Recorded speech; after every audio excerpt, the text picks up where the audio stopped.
This is Radio Finfinne. Radio Finfinne. Radio Finfinne. This station will provide intellectual conversation and entertaining music 24 hours every day. Gavino Ramota Duri Amarati Birgao Punju Gavi Babi Yumati Yo Echenu Kenya Ganarate Bahe Igni Amaragati Malelo Life Dandi Agara Batu Kankara Katu Virago Datu Itumudi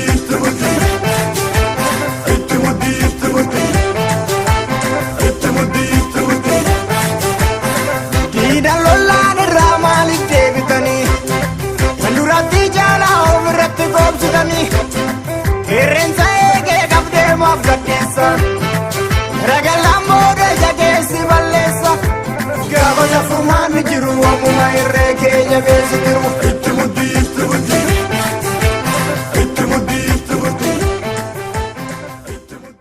Geeffattoota raadiyoo Finfinnee akkam jirtu nageenyi badhaadha. Keessummaa tokko har'a biyyarraa isinii qabannee dhiyaannerra. Keessummaan keenya kunis maqaa isaa beeksisuudhaan jalqaba. Keessummaa keenyaatillee nu fayyamuu keetiif ulfaadhu siin jechaati. Mee ati eenyu of beeksisi isarraa jalqabna. Tole galatooma ani weellisaa Ittiiqaa Tafariin jedhama. Tole Ittiiqaa ulfaadhu xiqqoo samaraayiz nu godhiiti. Ittiiqaan eenyu isa dhalattee isa guddattee amma immoo eessa jirtaa tana namni dhaggeeffatuuf nu himi. Ittiiqaan godina Shawaa Kaabaa aanaa Kuyyuu ganda baadiyyaa Haree Wadassoo jedhamutti dhalate. Achitti umrii koo yeroo barumsaaf ga'u mana barumsaa laaftoo gulantaa jedhamutti kutaa tokko haga shanii lafa karaa sa'aatii 3 fulakkaa dhaqaa gara Hoobutti deematii barachaatu ture. Sana booda kutaa 5 irraa eegalee gara mana barumsa Gabra Gurraachaatti ol darbee kutaa 5 haga 8 baradhee achumaayis gara iskuulii galee kutaa haga kutaa 12tti ergan ture gara aartii seene. Baay'ee bareeda. Maqaa kee kanarraa kaana maali maqaan kun xiqqoo adda maaliif Ittiiqaa? Ittiiqaadha. Maaliif sii kenne warra kee maqaa kana? Ittiiqaan egaa fuuldurumatti Ittiiqaa. Maqaan kun kan moggaafame yeroo daa'imummaa kootii haati koo yeroo sanatti daa'imman umrii keessatti waggaa 3 gadi turan baay'ee dhukkubsatanii daa'imman hedduun ollaa keenya akka dhumanitti natti himte.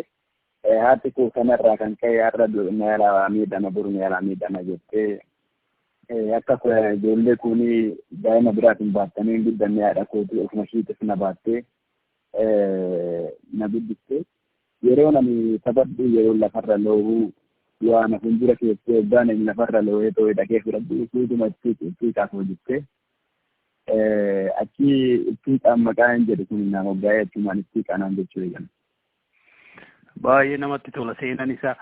Ittiiqaa egaa gama aartii kanatti yoomi home of birth akka nama sirbituu ta'uu danda'u yookiin immoo eenyutu si kakaase gara kana akkamiin biddeenni kee garana ta'e jiruuf jireenyi kee gara aartii kana ta'e? Sagalee uumamaan hin qaba daa'imummaadha qabee kooyi namoonni gurguddaan sirbifaanaan jedhanii na sirbisanii horii yeroo eeguu loowwan eegatii nan sirban ture garuu guyyaa tokkollee hagam barumsa kutaa 4ffaa xumurutti guyyaa tokkollee weellisaa nan taa'ee yaadee hin beeku gara weellisaa ta'uullee hawwee hin beeku bara 2002 biyyoota 6 akkas dhukkubsadheen ture. Yeroo dhukkubsadhee keessa sanatti yeroo xiqqoo natti furee kaasetta adda addaa fidanii sirboota naa banan ture dhukkubsadhee bakka hin keessutti jechuudha. Battaala sanitti immoo sirbi jaamboo jooteefaan reefu gallakkifame ture. Sanuma otoo hin dhaggeeffadhuun achi fayyee barataa kutaa 10 ture. Barataa kutaa 10 ta'ee otoon qormaata hin deemaa sana walaloon barreessuu eegale. Kutaa 11tti dabarraan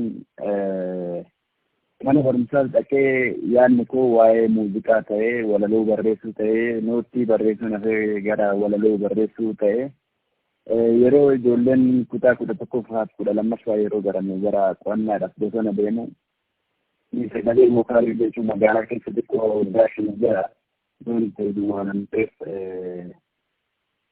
vookaalii jechuudhaaf gara bosonaa deema ture. Sa'aatii sanirraa hafetti immoo hojii humna kophee qulqulleessee maal akkasitti jiraachaa ture. Sanirraa kan hafe sa'aatii torbanitti guyyaa tokko guyyaa lama akkasitti kutaa 11 fi lama fedhiin barumsaallee na keessa dhufee barataa giddugaleessa jedhamu barataa cimaatti nama yaadun ture isaan dura fedhiin barumsaallee na keessaa badee agamaatitti wanti akka gaabbiitti keessa deddeebi'u baradhee asitti ta'uu kan danda'u wallaaluu kooti. Ani xiyyeeffannaan koo muuziqaa irratti qofa ta'e qabxiin kutaa 12ffaa ergan qoramee naannoo turinaan kallattumaan gara Finfinnee dhufe. Finfinnee dhufee istuudiyoo Ibrahim Said jedhama qindeessaa muuziqaa beekamaadha. Isaan wal barree achumatti otuman shaakaluu ture jechuudha. Kanaaf gara muuziqaa kan hin galu. Okay, egaa hagan ani beekutti single albumii lama sirbitan kan ta'udha. Sana dura sirban qabu haga ammas waltajjii tokkollee hin hojjenne kallattumaan ofumaa shaakalee gara istuudiyoo galuu ofumaa vookaalii hojjechuuf hojjechuu malee kan inni sundura sirba tokkollee hin ta'u sirba qeenxee jalqabaa yeroo dabaloo kan jedhu itti immoo didii kan jedhu kan inni birraa darbe gadi lakkisee sirbootuma lamaan diddaa darsiifate kanaa inni sadaffaan immoo kan ammaa itti muddeetti kan jedhu. Inni tokkoffaa sun maalinaan jettee hin dhageenye? Jabana roorroo. Jabana roorroo jabana roorroo didii fi itti mul'i. Jabana roorroo jabanicha balaaleffattaa bira jabana keessa jirtu balaaleffattaa saniif immoo furmaani diddaadha. Diddaan sun immoo fuutamtaatu itti mul'idha. Walitti yoo dubbiste ergaa mataa isaa danda'e qabaa jechuudha. Part 1, part 2, part 3 fakkaatee walitti fufa'ee dhugaadha. Sirboonni kee kuni xiqqoo ishii anillee nan beeka sirba aadaa salaalee kee kun xiqqoo ishii adda maaliif agartee waggaa biyya keenyatti ittisallee sirbanii walaloon isaallee yeroo tokko himan qabu maaliif sininyiin gara olaan waan biraa jedha hangadaan waan biraa jedha kee garuu hima qaba nama si barreessamoo akkamittiin waan kana yaada ergaa kana sirriitti dabarsita jechoota kee keessatti vookaabuleeriin isaanillee jechoonni isaallee strongidha gugurdoodha nama si barreessa. Ofii maatii barreessaa gaammaatti nama barreesseen beekamu albama guutuu dhumreetiin jira. Albama sana keessatti sirba qeenxee irratti beekama kan inni nama faana barreessee sirbita bilisuu koofiisin barreessee dabala roonni jalqaba gaddiisaa albama koo keessa ture. Isa albama keessa ture warri lallee dhundhibba lamaan biyya fi simminteenis hamba tuumaafin barreessee walaloo jireedalonis kan makooti. Sunisa kenna rabbii ta'uu danda'a. Xiyyeeffannaa guddinnis immoo kuni dhuguu ni danda'a. Kuni yaada kee qofa otoo hin taane yaada namoota hedduuti. Weellistoota talaalis irraa adda sirbi kee namoonni hedduun naan jedhani. Kanaaf rabbiin agaratuummoo milkaa'isiin jira. Ufaafin barreesse walaloo sundumaa. Mee ittiiqaa sirbituun tokko manaa bahee sagalee isaas dandeettii isaas walaloo isaas fudhatee bahee maxxasfachuu fi bu'aa bahiin isaa maal fakkaata? Hagam ulfaataa yookiin immoo dandeettii qabaannaan beekumsa qabaannaan naawuloojii qabaannaan salphaadha. Sirbituun tokko uumamaan sagalee qabaata sanatti dabalee fedhii qabaata sana booda maaltu jira bu'aa bahiin isaa? bu'aabayin isaa hammana jedhee siifamuu hin danda'u. Amma yeroo ammaa kanatti keessattuu haala badaa keessa jira. Aartii Oromoo qaama mootummaatiinis dabalatee qaamolee adda addaatiin miila jedhaadhaanii kuffisuudhaaf warri carraaqanii jiranii. Kun akkuma jirutti ta'ee ta'uu wanti nama gammachiisu immoo akkuma durii sanitti istuudiyoo biyya irraa dabalaatii deemaa qindeessitoonni muuziqaan haaronni biyya irraa uumamaa deemaa. Istuudiyoon hundi yeroo har'aa boqonnaa kan jiru amma istuudiyoon tokko weellisuudhaaf yoo dhaqxe torbee lama torbee sadi turteeti kan dabalee argattu. Kanaaf uummanni hamilee guutuudhaan faayidaadha osoo hin taane iddoo namni muuziqaa tokko hin jirretti iddoo gurgurtaan tokko hin jirretti aartii guddisuudhaaf uummanni fedhii sanaa qabaatee ta'ee aartii irratti xiyyeeffatee akkanatti qindeessitoota muuziqaa biyyi jedhanii hojjechuun kuni akka injifannoo tokkotti hamilee waan namaa kennudha waan nama gammachiisudha. Fuuldura sabbii guddaan akka jiru mul'isa. Kan irraa kana bu'aa bayii hedduutu jira.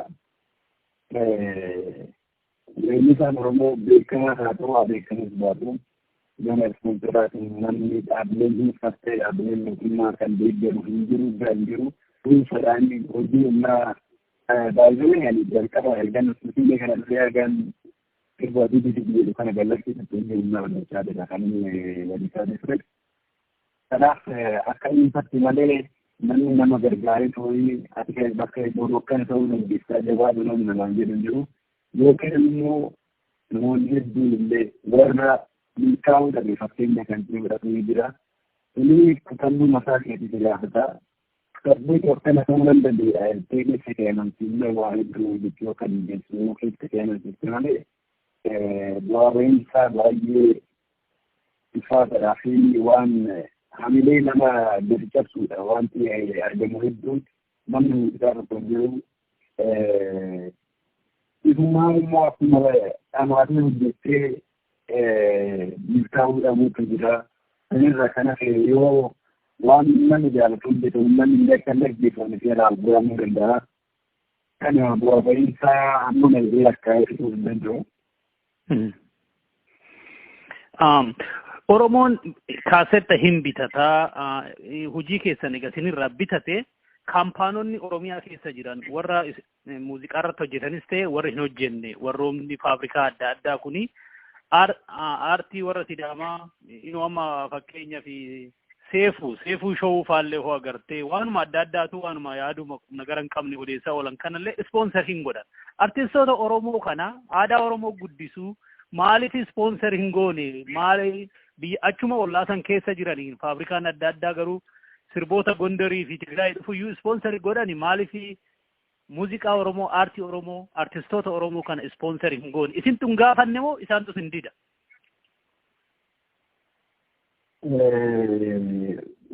Artistoonni Oromoo isaa itti dhiyaachuulee gaafachuu dhiyeessiti. Sodaa uummata kanarraa qabanii natti fakkaata. Uummanni Oromoo qabumaa jira. Uummanni Oromoo mootummaa qabuudha. Uummata akka naannotti gadi qabamu miti aartii kana fuuldura jedhanii uummanni Oromoo fagaachuu ni danda'a yaada jedhu sodaa isaan qabanii kanarraa kan ta'e yoo ta'e malee dhaabbileen dhuunfaa fakkeenyaaf amma dhibba weellistoonni bebbeekamoo weellistoota Oromoo keessaa kan Alii Birraa jiru Alii Birraa yeroo kabaja waggaa 50ffaa isaanii kabajatan Dr. Alii Birraan ispoonsara kabaja kan irratti ispoonsaraaf gaafatanii hedduu gaafatanii ta'ee akka deebiin argan waan akkasii argaa weellistoonni bebbeekamoon hedduun gaafatanii ta'ee deebii akka dhaban argaatu jira. Dhaabbileen dhuunfaa maqaa Oromootiin illee kan dhaabbatan kan mootummaa haa ta'u kan dhuunfaa haa ta'u uummata Oromootu irraa kan fayyadamu hin jiru uummata qabeenya Oromoo irratti kan hundoofne hin jiru. Garuu waa'ee aartii Oromoo irratti dhimma Oromoo irratti kan hojjechaa jiru hanga ammaatti gonkumaa hin jiru. Mee ittiiqa dhumarratti kaayyoon ittiiqa maali fuulduratti? Kaayyoon ittiiqa akkuma karma danda'ameen karma aartii kanaan waan hin danda'uun uummata qulqullina dhaabbatee hagarmaatitti uummata haala kanaan natti qeenxee gadi jedhanii uummata hiyyeessa galee isaaniitti akkasumatti dabalaatii deemee uummata kootiif waan uummanni kun irraa barbaadu haga uummatitti gargaarsa illee haadha wakkan ta'e waan uummanni irraa barbaadu haga uummatitti hojjechuudha.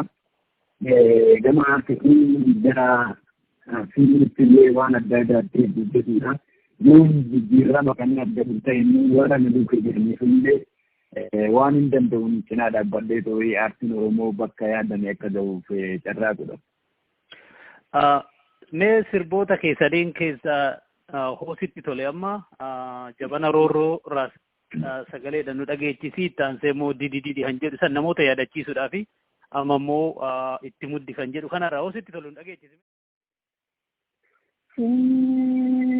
Barooduu laata qilleensa bosonaatti barooduu laata qilleensa bosonaatti dhugaa rabbiitu ammaan lubbuun harka rabbiiti dhugaa dabdaabbanna dubbanna nama jechuu diin saba koo dhangala'ee mirga normaan taatuu diina kee jirtu akkamiin irra fagaraa koo dadheen qabsoo itti fufa. Dhaggeeffattoota raadiyoo Finfinnee amma kan waliin haasa'aa jirru Ittiiqaa Safariitii wallisaa Ittiiqaa Safarii kanaan dura kilipii sadi sirbeera jabana roorroo didi akkasumas immoo amma torbee kana keessa itti muddi kan jedhudha. Ittiiqaa sagaleen kee meeshaa malee miidhaga. Mee akkuma ammaa sanatti xiqqeessiti didi sanas nu yaadachiisi. Tole galatoomii. Dhiira kaayyoodhaa fokkoluu dhiira kaayyoodhaa fokkoluu dabeetti naafaseetii. Beessa dhaabbattee loluu beessa dhaabbattee loluu fi ashuuraa gurgurteessa lafa abbaateetii. Ombolboleetti kaabaa diddeen irra marsite mana nurratti diigdee lammii koo gidirsite gadeessi akkamii harri akkanaa jedhama bilaas kamtu kamii balbala dudaa banami.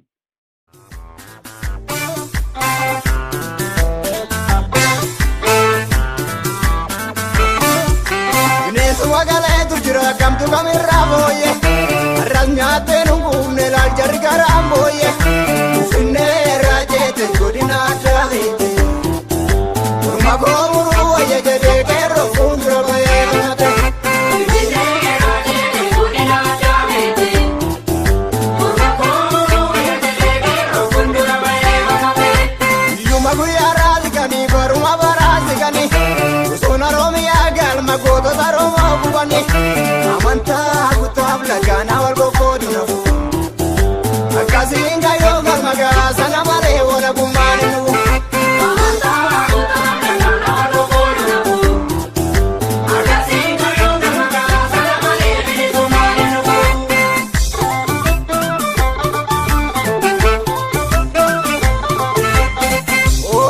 Geerroo akkuma qeerransa bosonaa wayi sagaleen keessan nu gammachiise barana. Geerroo akkuma qeerransa bosonaa wayi sagaleen keessan nu gammachiise barana.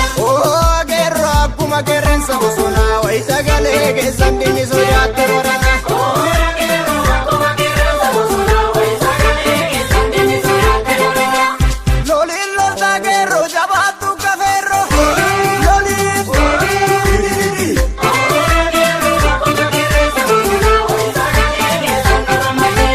Look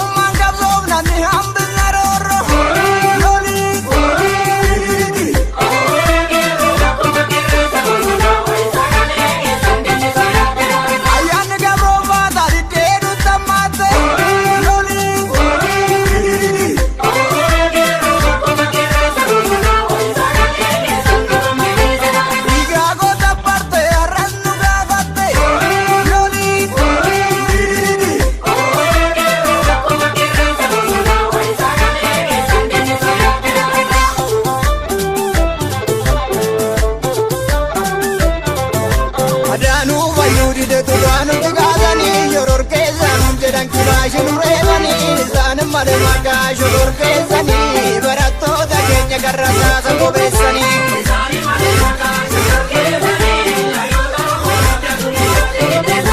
Injasiise jiruu tubanii gaasanii shabbaarii jedhan filaashi nureebanii nuti hin beeknu maqaa shabbaarii tokkummaan falmannee faanaarii.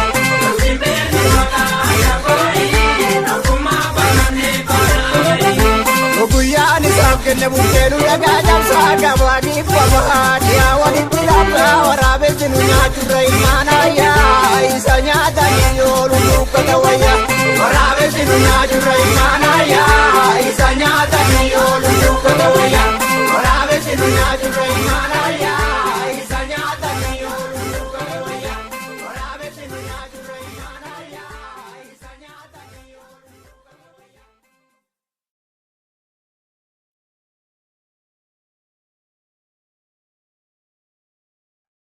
Itti muddiillee gangaafa dhaga'eeti warra riqitinni numan dhaggeeffachaa jira.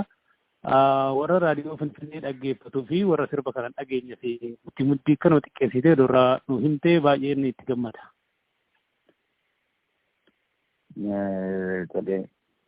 Inni jirnaa dhaqamadii keessa marge maaloo jedhama wajjin amanii jirgaadha keessaa gubanii. Anagaa bira faggaattee biyyaan saamu dhuftee bira faggaatanii dhaanii biyyoo nyaachisanii harimaa moomishingaa keessa marge maaloo jedhana wajjin amuranii harimaa keessaa gubanii.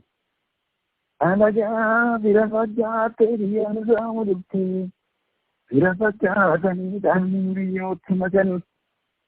Yaudah eebbifamtuu muka rabbi eebbisee hundarraa gaaddisa kee jalatti Oromoonni seeratu matu keessumaa nyaatee dhugee bules barii dhangalaa maali keessumaa nama nyaatee kee dhuunfata.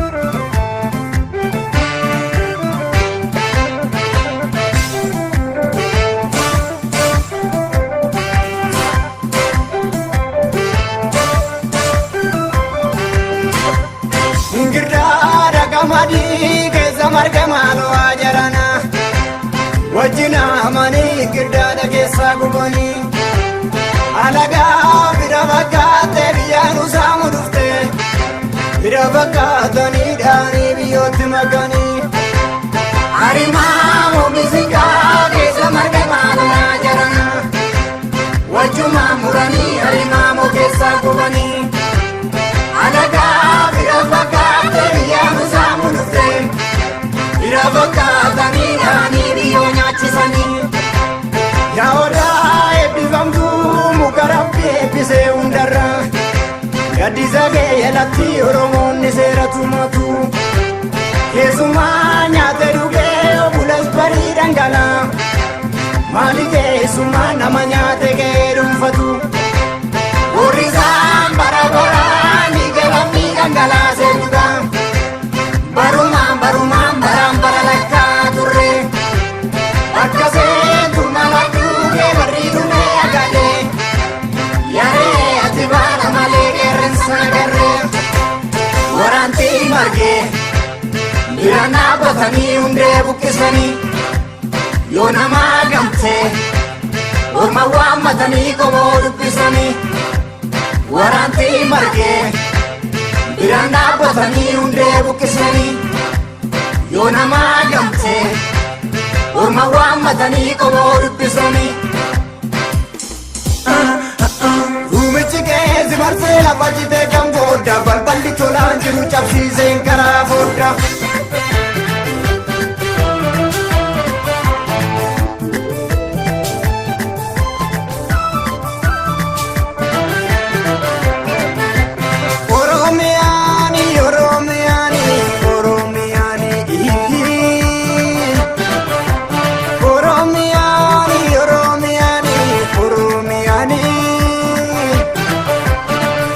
dhiiga ilmaa ishee gibira gabbarti barumaani jedhana barana yoo tokkummaadhaan falmanne bilisa ba'u yookaan ilmaan ishee hunda bitattee taa'u jedhana barana yoo tokkummaadhaan falmanne walaaba ba'u yookaan ilmaan ishee hunda bitattee taa'u.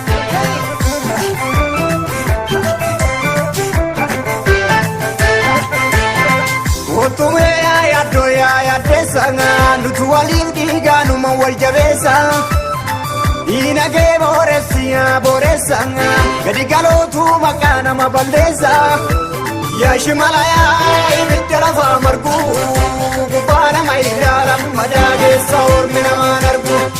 Otumee yaaddo yaaddeessa yaalaalatu balleessina of keessa diinagdee boreessa nama yartuutu kee nama balleessa yaa shimalayaa ibidda lafaa margu gubbaa nama ilaalan madaa keessa ormi namaan argu. Wanni tokko akka nam tokkootitti annaaf hin galle isin artistoonni Oromoo namoonni keessa ijoolleen gaggoon ammaa kuni sirbituu kilipii tokkicha gadi gadhiistanii atillee hiriyoonni keellee tokko gadi gadhiistanii wanni kun bilisaa miti maallaqatti kaffaltaniiti sana booda garuu haffaca'u bilisa faca'aa uummanni ittiin simbaraa haa ta'u ittiin illee hin dhagaa isin kanarraa baasii keessan kana eenyutu kavarsinii godha akkamiin warri amaraayyaa stuudiyoos haa ta'u stuudiyoon adda addaa baadiyyaa keessa oliif gad deemtanii baasii qaba ekspensii qaba kana eenyutu kavar godha. Kana namni kavar godhu dhaabbanni tokkollee nu gargaaree yookiin namni dhuunfaadhaan waan akkanaa hojjedhaa jedhee to'ee akka koottee jechuudha namoota kumee beekuun nama akkuma waliigalaatitti illee namni ispoonsera argadheen waan akkanaa hojjedhe jedhu hin jiru. Akkuma dhuunfaatitti kan hojii humnaa hojjetee sanuu amma jiru waan dhimma Oromummaati irratti miti. Ani Oromoodha yoo jettillee biyyatti akka barbaadetti bobbaatee galuu hin dandeenye keessa jiraachati. Waan hundumaayyuu garuu akkana ni taana abdii jedhuun kutannoodhaan namni tokko otoo abdiin kutiin karma argateen maallaqa dhuunfaadhaan waan hojii humnaa hojjetee meeqatu jira kan immoo kan koo kun rabbiin haa galatoomu uummata bira gahe malee meeqatu weellistoota ciccimoo ittaamamanii kan jiran sababa hanqina faayinaansiitiin namoota hedduutu rakkachaa jira. Albaamni xumuramee waggaa 5 waggaa 6 ta'ee ni jira. Ani bara 2013 jalqabarraa kaniin albaama koo xumure. Albaamni koo hanga ammaatitti taa'ee jira. Gabama roorroon albaama keessaa baatee warri sanii qeenxeen lamaan akka haaraatitti hojjetamanii. Kunis manneetiin muuziqaa afaan Oromoo tokko hin jiru, manni muuziqaa tokko hin jiru, manni muuziqaa bakka hin jiraannetti uummanni kutannoodhaan abdii kutuu dhabuudhaan weellistoonni hedduun aarsaa hagana jedhamee himuu hin dandeenye kaffalaatii dhuunfaadhaan hojjechaa jiran malee dhaabbileen dhuunfatis gargaarsa tokkollee qaama kamiirraayyuu isaan gahee kan hojjete hin jiru artistiin Oromoo jechuudha. Gaariidha. Amma atillee tokko sirbitaa hiriyaan keellee tokko sirbaa akkasitti kuniyyuu albeema guutuu hinga isinumti walii galtanii albeema guutuu gootanii nullee warra biyya alaa jiru isinii gurgurree biyya keessatti illee akka gurguramee hujii keessaan hani xaanu immoo akka isin gargaaru gochuun hin danda'amuu ture. Kun isaa achi namoota faana konneekshinii bal'ifachuu irratti hanqinni jiraachuu danda'a. Yaanni kun yaada gaariidha. Kan albaama dhuunfaadhaan hojjetes kan immoo namoota walitti kolleekshinii hojjetes haalli sun mijata taanaan wanti weellisaan tolaayyuu callinneetu gadi lakkisaatu jirra waan ta'eef haalli sun yoo jiraate ittiin sooromnee ittiin bashaannee jiraachuudhaaf otoo hin taane waanuma uummanni barbaadu san deebisnee waan ittiin hojjennuuf bifa gurgurtaatiin otoo ta'e gaarii akka ta'e eenyuutu ni beeka. Kanaaf haala san quba dhabuu irraa kan ka'e malee nu fayyadu yookiin haalli sun gaariin itti jedhee ta'e namni duubatti deebi'ee hin jiru. Asii manni muuziqaa afaan Oromoo tokkichi otoo hin jiraatin Finfinnee keessaa daandii baaburaa sababeeffatanii takka takkaan diiganii gara badee jira. Kanaaf haalli sun otoo uummata keessatti bal'inaan faca'ee yaadni sun jiraatee namni artistoota Oromoo duuka dhaabbatu jiraatee yaada gaariidhaan jedhaan. Egaa itti akkuma jettee waan tokko tokko irra deddeebitee ilaaluu yaallerra anis akkanaa galutti aartiin Oromoo abbaan fedhe fuuldura dhaabbatus socho'aa jira warraaqaa jira kaassenni haarofti guyyaadhaan oomishamaa oola jechuun danda'ama. Hinuma ba'a namni kutannoodhaan ittuma fufaa aartiin kun fuulduratti deemaa jira. Mee ati yaadni kee maali? Yaadni isa dhumaa warra raadiyoo kana dhaggeeffatuuf kan dabarsuu barbaaddu aartiin Oromoo kun akka fuulduratti kana caalaa deemuu fi yaadni ati akka nama tokkootti qabdu otoo Oromoon maal godhe aartiin Oromoo kana caalaa fuulduratti guddachuudha. Ati wanti namarraa eegdu keessattuu diyaaspooraarraa maal eegdan? Aartii Oromoo guddisuudhaaf dirqama ati weellisuu yookiin kitaaba barreessuu yookiin immoo waan aartii keessa seentee too'ee qaaman argamuu qofaa miti. Nama aartii hojjetu nama dandeettii kennaa qabu faana dhaabbattee too'ee waan inni barbaadu yoo hojjetteef namni ati filatte sun waan gaarii waan uummanni jaalatu yoo hojjete aartii guddisuu keessatti gahee guddaa akka taphatetti namni hundi otoo beekee yaada gaariidha. Kanaaf dhaabbilee dhuunfaa fi dhaabbilee garaagaraa kumanni malee gamuma artistoota keenyatiinuu artistoonni xiqqoo dursan warra isaan duuba jirutti jajjabeessuu irratti hanqinni guddaan ni jira. Artistiis haa ta'uu baatu namoonni dhuunfaa namoonni maallaqaan artistii tokko faana dhaabbatanii too'ee hamsii jira yoo jedhan hamileen duuba yoo jiraate namni kamiyyuu waan barbaade hojjechuu ni danda'a. Sababa maallaqaatiin rakkoo adda addaatiin namoonni hedduun duubatti hafanii argamanii kanaaf namni dhuunfatis dhaabbileen garaagaraatiif artistoota faana dhaabbatanii gargaarsa garaagaraa yoo godhameef aartiin Oromoo wanti kufuuf hin jiru.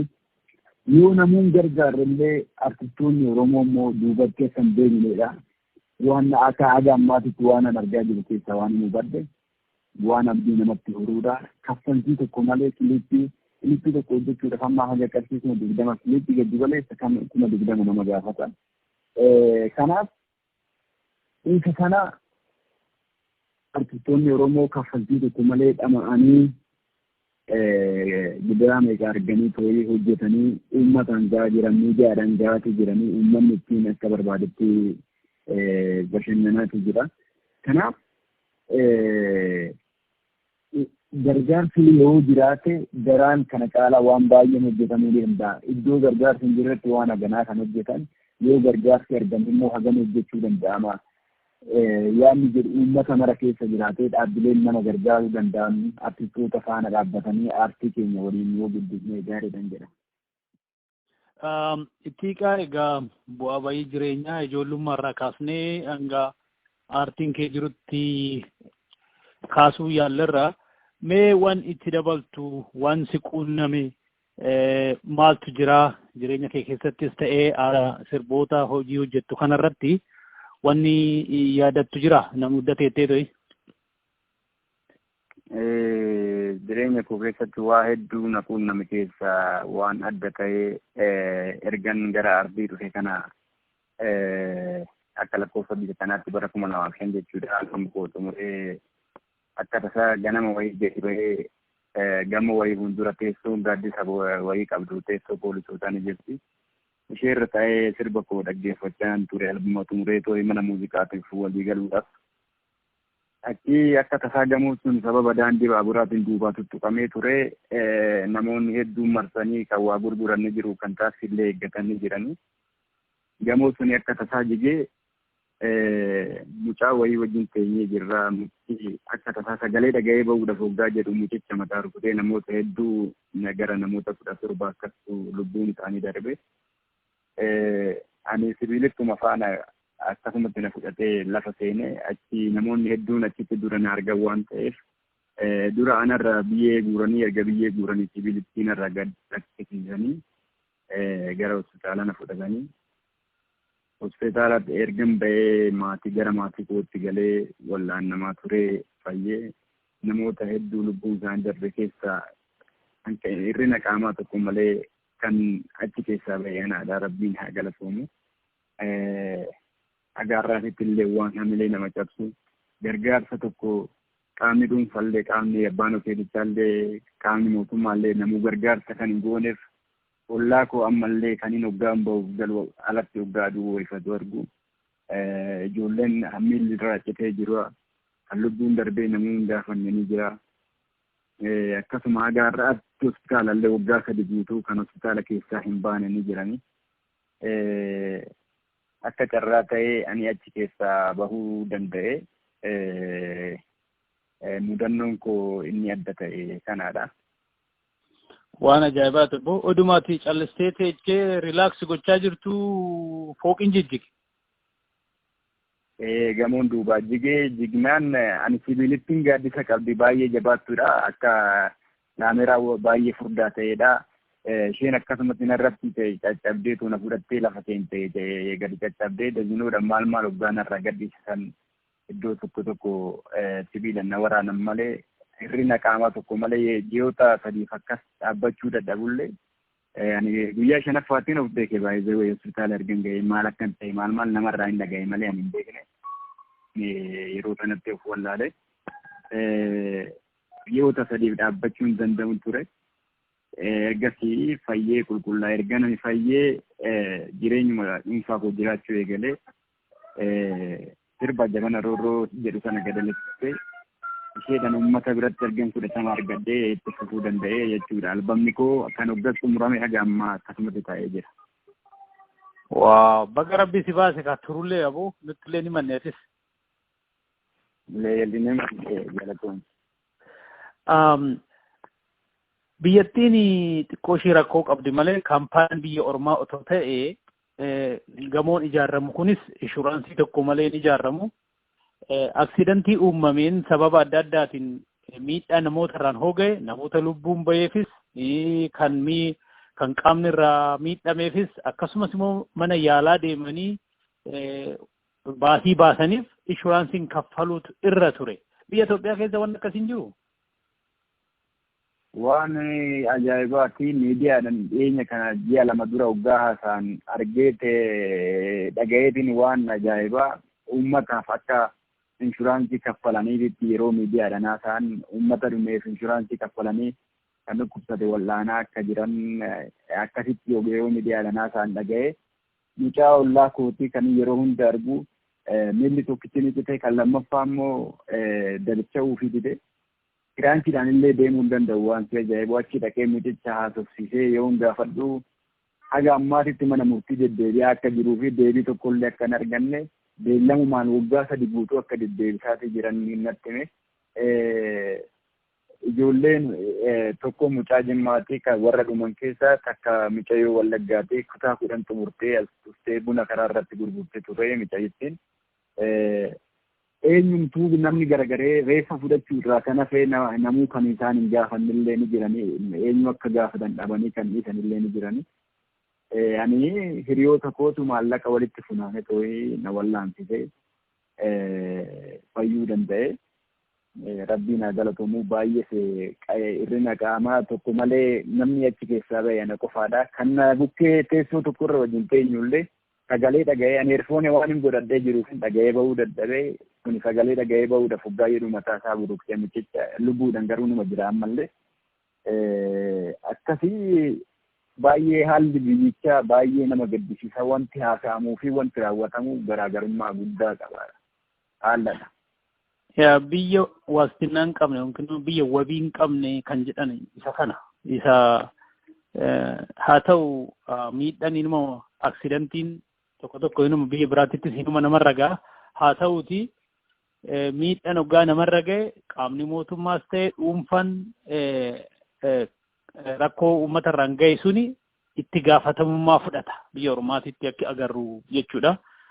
Egaa kanuma wanni godhamu jiru baga rabbi si baase kuni jireenya kee keessaa wanti mudate waan guddaa tokko rabbiin sababa mataasaa qabaan kana keessa si baase fi jabaadhu gaa fuuldurattis immoo waan sirraa dhageenyu qalbumaan si caqasna. Tole guddaa galatooma. Yaa nagaatti fayyaa ta'e. Ayyee nagaa ta'a.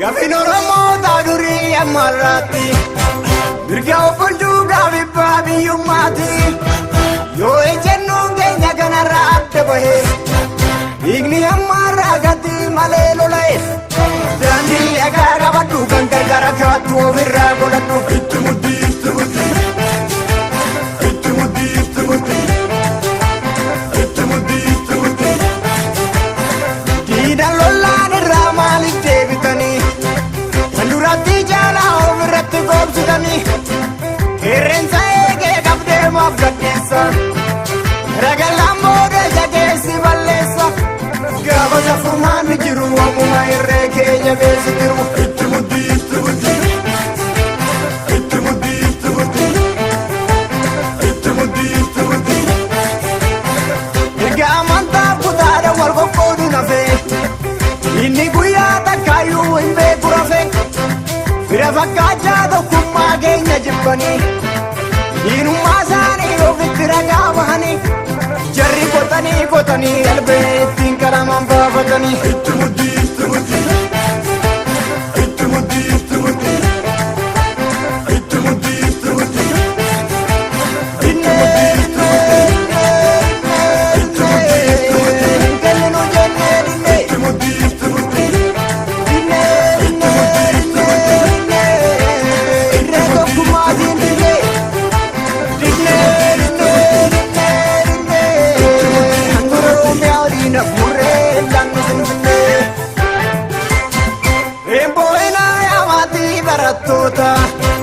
Himboina maati wareegamtoota kuni daakura saasaaf godaansa nume kanumaa feetu gumaa isaanii baasa falme kayyoo jallaan keenya barana shakkiin qabu galmaan keenya itti muddii itti muddii itti muddii itti muddii itti muddii itti muddii yaa ayyoolee aadatoo akka gootu utoo ilaallu waraabessi nu nyaatu Ajajjabaadhu sabbata dachaa hidhadhu diina waraanuu deema rabbina kadhadhu yaa rabbi yaa uumaa kana qawoomii falmatu fuulli suma itti muddii itti muddii itti muddii itti muddii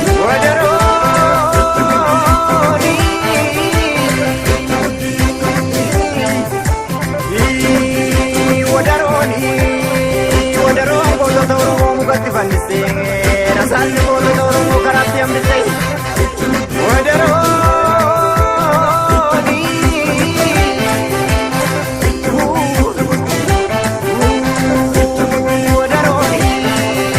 wadaroon eebbisaa addunyaa lafarraa argite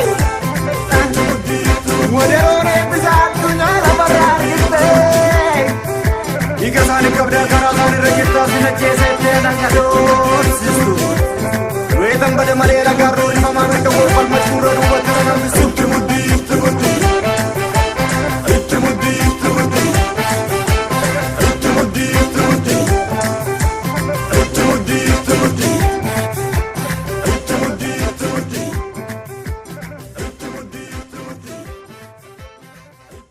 itti muddii